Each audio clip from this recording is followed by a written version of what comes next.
Welcome to State of Affairs. I'm Julie Credens. Anyone who's been through a loss, especially the death of someone we love dearly, understands the range of emotions we experience: denial, anger, sadness, as well as the challenges we have to face on the path toward feeling normal again. And the loss of a life partner or spouse brings some unique challenges in finding the path back to normal, or maybe it's a new normal. It's not easy, and no one grieves in exactly the same way. This hour we'll look at coping with the loss of a partner and how friends and family also can help us through these difficult times. And we start the hour with three guests.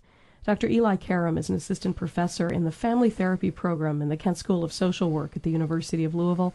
He's also president-elect for the Kentucky Association for Marriage and Family Therapy. Dr. Karam, good to see you again. Hello. Good to see you, Julie. Lynn Powell is a licensed clinical social worker entering her 10th year with Hosperis of Louisville as a grief counselor. Lynn, welcome to the show. Hello. Thanks. It's nice to be here. Sherry Weisenflew is Associate Chief Clinical Officer for Counseling at Hospice of the Bluegrass in Lexington, and she joins us by phone. Hello, Sherry. Hi.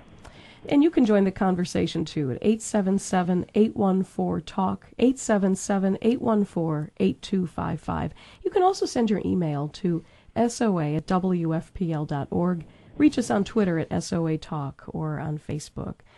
We were talking a little bit before we went on the air, Sherry, and talking with my two studio guests here about, all of the relationships in our lives certainly are quite different. And I guess I want to look at when it comes to the death of a romantic partner, a life partner, a spouse, does this kind of grief, this kind of loss have unique aspects to it? And if so, what may they be? And Dr. Karam, I'll start with you, and maybe we can go around to all three of you. Yeah, I think, you're significant when you think of our significant attachment figures throughout our life. Certainly, generally for most of us, our parents that we grew up with, but our life partner, whether married or not, and we lose a spouse, it is a major loss. And we look at, the emotional stress and grief caused by a death of a spouse, a loss of social support, and loss of, material, financial, or just task support around the house. These are major blows that affect and make the loss of a spouse significant and maybe, more threatening than the loss of anybody else in our life. Sherry Weisenflew, what would you add to this? Well, absolutely. I think it's that you don't want to compare losses, but I think when you've been in a relationship with someone over a period of years, you build routines around that person. The fiber of your life is kind of woven together, and I think once you lose that person, all of those things really come into question. How are you going to rebuild your life, and what's it going to look like? And I'm glad you pointed that out because, right, we're not comparing, the loss of a spouse is harder than the loss of a parent or the loss of but I was just, to get at, sort of what is different about it or unique about it. And I think you struck on a phrase that I found particularly poignant, and that is, lives are woven together, because in many cases, when I have read accounts of the surviving widow or widower saying, I feel like I've been torn in half. I feel like I've been ripped apart. And, indeed, we often refer to our other half or our better half. Lynn Powell, again, just kind of a big picture look at this sort of loss. I think what makes it so hard is that, when you use the phrase life partner, you develop these defined roles. You are sharing intimately, in a way, with someone over a long period of time that you don't with anyone else. And your identity is very much woven into this relationship. I am so-and-so's husband, or I'm so-and-so's wife. That's who I am. And the loss of that as a way of identifying yourself is huge. And part of the grief process is kind of rediscovering or discovering anew who you are as just yourself, not attached to this other person. Boy, that's a great point, because aside from, what we're talking about sort of rebuilding your day and these habits and rituals and routines that we had with this person, and just the loss of companionship, the loss of so many things, is coupled with that, Dr. Karam, that identity issue. Who am I without this person years later? And it makes sense, for many people, especially in later life, they are retired. Their vision of later life is spending time together and really being able to reap the rewards of that long-term pair bond, and not being able to chance to share that dream or to fulfill that is devastating for many people.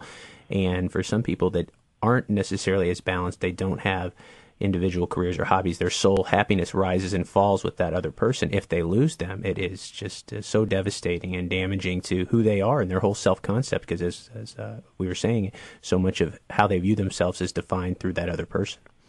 Sherry Weisenfluh, what about this image idea, and what do you hear from clients, from people you work with at this time in their lives? What are, again, everyone grieves differently, but what are some similar questions or concerns or fears? Well, I think there are numerous fears.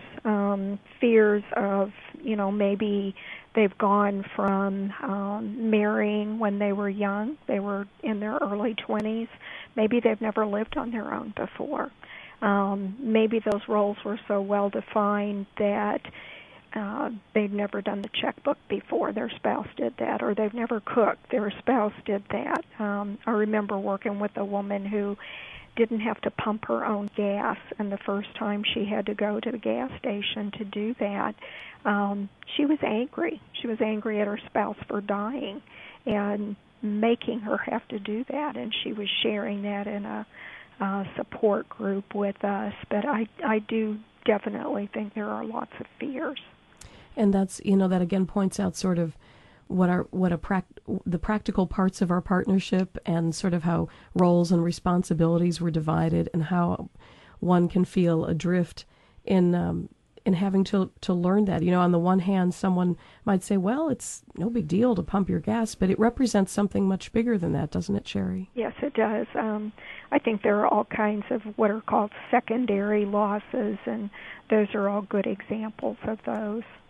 And grief, too, Lynn, in whatever form and after whatever relationship, can be very isolating, especially after the immediate, the funeral and when the casseroles and cards stop coming, so to speak, is I have heard from those who've been through it a much more difficult time than maybe even the initial shock of it.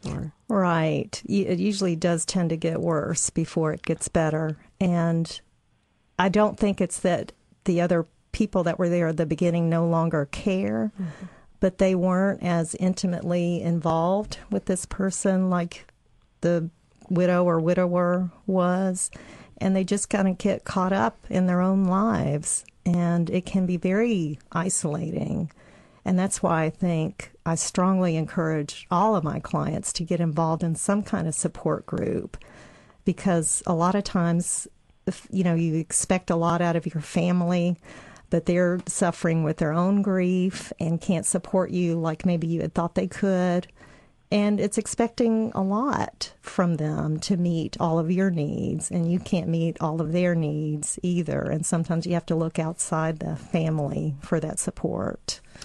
Well, and talking about expectations, too, and Eli, Karam, I'll go to you to start this topic.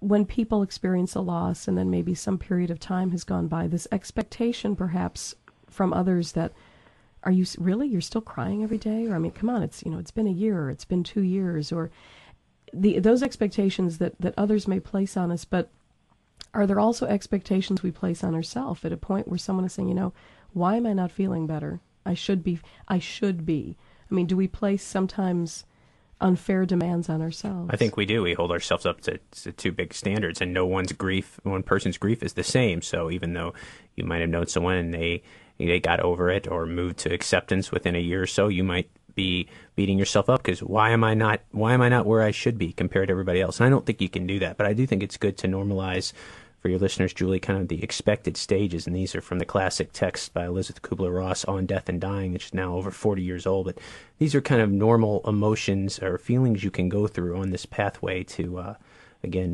grieving. Denial, which is, not fully believing that you've lost your spouse. Anger, the idea that this isn't fair, why did this have to happen now? Bargaining, kind of making a deal with fate, wanting to gain more time with a loved one. depression, this extreme sadness, finally by acceptance. Now, people have some misconceptions about those 5 stages. They're not necessarily a linear process, Julie, in that everybody doesn't go through them in the same order, or even them at all, and you could cycle through them over and over. So on your good days, you might be, moving towards acceptance, but then, as we were talking about before we went on the air, you could see something around your house, see something on TV that can trigger even the slightest thing, and you're back in a deep depression, or you're very angry or upset that your partner is not here with you.